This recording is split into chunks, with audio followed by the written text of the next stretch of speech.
واش محمد السادس الابن كيشبه الاب الحسن الثاني في الحروب؟ من الاستقلال المغرب ما كانش غير دولة كتدافع على حدودها، بل شارك في عدد من التدخلات العسكرية خارج الوطن، كلها كانت محسوبة سياسيا وماشي مغامرات عشوائية كما كيقول البعض. وهنا غنعطوا 4 ديال الامثله، جوج في عهد الحسن الثاني وجوج في عهد الملك محمد السادس، باش نبينوا مدى التقارب العسكري بين الاب والابن. في عهد الحسن الثاني في الكونغو بداية الستينات شارك المغرب بقوات عسكرية تحت راية الأمم المتحدة باش يفرض راسه كدولة مسؤولة دوليا.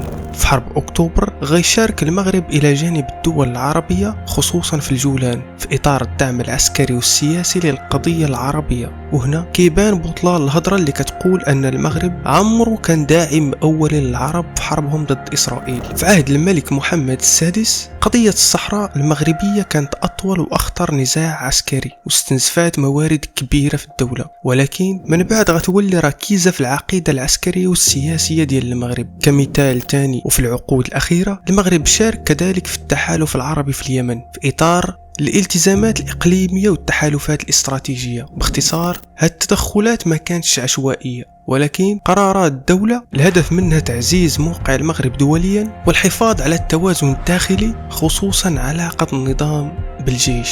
وانت اشنو بالك في الحروب اللي دخلها المغرب منذ الحسن الثاني إلى محمد السادس؟